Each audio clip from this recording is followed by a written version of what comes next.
തരൂര് ആള് കിടിലമാണ്, കിടിലോസ്കിയാണ്, ഇതാണ് ലോക പൗരനൊക്കെയാണ്. പക്ഷെ തരൂര് കോൺഗ്രസ് പാർട്ടി അംഗമാണ് എന്ന കാര്യം പലപ്പോഴും മറന്നു പോകുന്നു. ഇരിക്കുന്ന കൊമ്പ് മുറിക്കുക എന്ന് പറയുന്നത് തരൂര് പഠിച്ച പാഠമല്ലെന്ന് തോന്നുന്നു. ഇരിക്കുന്ന കൊമ്പങ്ങ് മുറിക്കുകയാണ്. കാലിനടിയിൽ നിന്ന് മണ്ണ് ഒലിച്ചു പോകുന്നത് തരൂര് അറിയുന്നുമില്ല.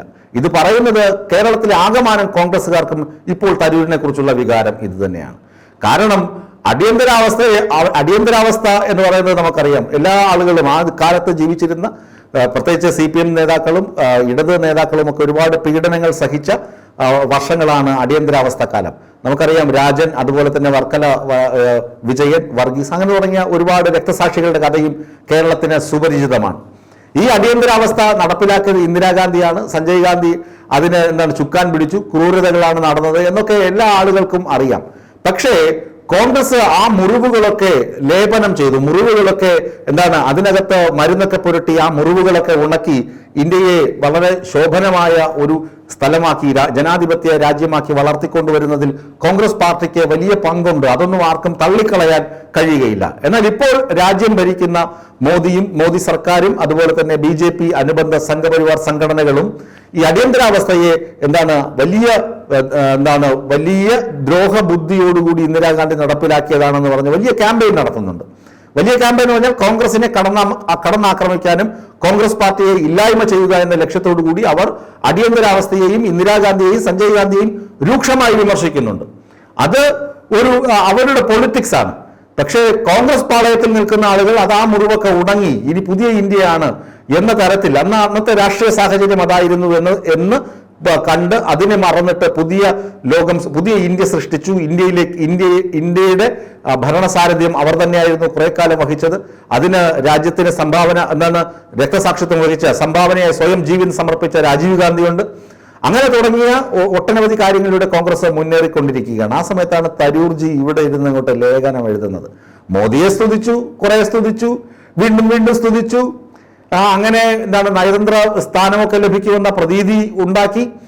അങ്ങനെ തരൂര് അതൊക്കെ സ്തുതിച്ചോട്ടെ, തരൂരിനെ ആരും ഒന്നും പറയുന്നില്ല. കോൺഗ്രസ്സുകാരില്ല വളവള പലതും പറയും. അതൊന്നും പാർട്ടിക്ക് ബാധകമല്ല. പാർട്ടിയുടെ കോർ ഇഷ്യൂസിൽ തൊട്ട് കളിക്കാതിരുന്നാൽ മതി, പാർട്ടിയുടെ നയങ്ങളിൽ തൊട്ട് കളിക്കാതിരുന്നാൽ മതി എന്നൊരു അടവ് നയമൊക്കെ എടുത്ത് തരൂരിനെതിരെ ഇപ്പോൾ ആരും ഒന്ന് ശബ്ദിക്കാൻ പോണ്ട എന്നൊക്കെ കരുതിയിരുന്നു. അപ്പോഴാ തരൂര് ഇരിക്കുന്ന കൊമ്പ് തന്നെ മുറിക്കുന്നു. എന്തായിരുന്നു അത്? കഴിഞ്ഞ ദിവസം ഇന്ദിരാഗാന്ധിയെയും സഞ്ജയ് ഗാന്ധിയെയും അടച്ചാക്ഷേപിച്ചുകൊണ്ട് ഒരു ലേഖനം.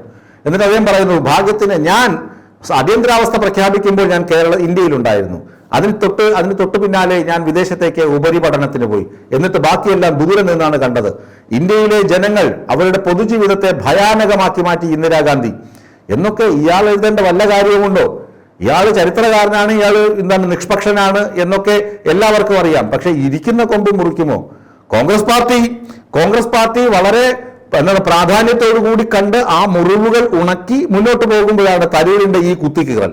അപ്പോൾ അത് അംഗീകരിച്ചു കൊടുക്കാൻ കോൺഗ്രസ്സുകാർക്ക് കഴിയുകയുമില്ല. ഇതാണ് ഒന്നാമത് തരൂരിനെതിരെ ഉയർന്ന വലിയ വിമർശനം. തരൂരിനെതിരെ പാർട്ടി കൊടുങ്കാറ്റ് ആഞ്ഞടിക്കുന്നു എന്ന് പറയുന്നത് ഇവിടെയാണ്. തരൂരിനെതിരെ പാർട്ടി കൊടുങ്കാറ്റ് ആഞ്ഞടിക്കുന്നു എന്ന് പറയുന്നത് ഇവിടെയാണ്. ഇനി രണ്ടാമതൊരു കാര്യം, ഒരു വോട്ട് വൈബ് എന്ന് പറഞ്ഞിട്ട് ഒരു സ്വകാര്യ ഏജൻസി വോട്ട് വൈബ് ഒരു സർവേ നടത്തി. സർവേ എങ്ങനെ നടത്തിയതെന്നൊന്നും അറിയില്ല. സർവേ നടത്തിയിട്ട് പ്രഖ്യാപിച്ചു, കേരളത്തിൽ മുഖ്യമന്ത്രിയാകാൻ കോൺഗ്രസിൽ നിന്ന് യോഗ്യനാര്?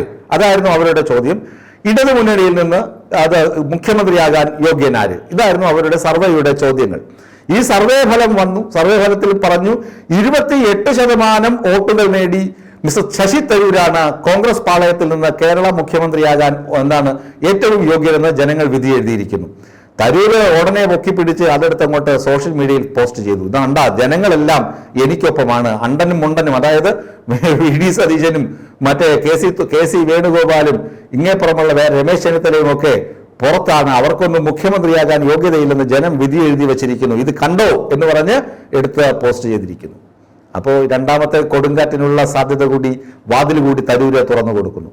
പാർട്ടിക്കകത്ത് നിൽക്കുമ്പോൾ പാർട്ടി അച്ചടക്കം തരൂര് പാലിച്ചേ മതിയാകൂ. ഇത് എല്ലാ നേതാക്കളും പറയുന്നതാണ്. തരൂര് വലിയ മാനവൻ എന്നൊക്കെ അഹങ്കരിക്കുമ്പോഴും അല്ലെങ്കിൽ അങ്ങനെയുള്ള എഴുത്തുകുത്തുകളൊക്കെ നടത്തുമ്പോഴും ചില കാര്യങ്ങൾ തരൂർ പറയുന്നത് അംഗീകരിച്ചു കൊടുക്കാം. പക്ഷേ പാർട്ടിയെ കടന്നാക്രമിക്കുക, പാർട്ടിയുടെ കെട്ടുറപ്പിനെ ബാധിക്കുന്ന തരത്തിലുള്ള എഴുത്തുകുത്തുകൾ നടത്തുക, പാർട്ടി ശത്രുപക്ഷത്ത് കാണുന്ന ആളുകളെ ഇങ്ങനെ എന്താണ് ഹഠാതാകർഷിക്കുവാൻ വേണ്ടി അവരെ വാനോളം പുകഴ്ത്തുക എന്നൊക്കെ പറയുന്നത് ശരിയല്ല. ഇത് പാർട്ടിയിൽ നിന്ന് തരൂർ ആഗ്രഹിക്കുന്നത് പാർട്ടി എന്നെ പുറത്താക്കണം, അല്ലാതെ ഞാൻ സ്വയം പാർട്ടി ഒഴിഞ്ഞു പോകില്ല. ഇതാണ് തരൂരിന്റെ ലൈൻ എന്ന് വ്യക്തമാണ്. അല്ലാതെ തരൂരിന് പാർട്ടിയോട് എതിർപ്പുള്ളത് കൊണ്ടോ അല്ലെങ്കിൽ BJP-യിലേക്ക് പോകാൻ ക്ഷണം ലഭിച്ചത് കൊണ്ടോ ഒന്നുമല്ല. എന്നെ പാർട്ടി പുറത്താക്കണം, പാർട്ടി പുറത്താക്കി കഴിഞ്ഞിട്ട് എനിക്ക് സ്വതന്ത്രനായി എങ്ങോട്ടെങ്കിലും ഒക്കെ പോകണം. അതാണ് തരൂരിന്റെ അജണ്ട. അതിനുവേണ്ടിയാണ് ഇങ്ങനെ കോൺഗ്രസിനെ ഒളിഞ്ഞും തെളിഞ്ഞും പിന്നിൽ നിന്നും മുന്നിൽ നിന്നും തരൂര് കുത്തിക്കൊണ്ടേ ഇരിക്കുന്നത്.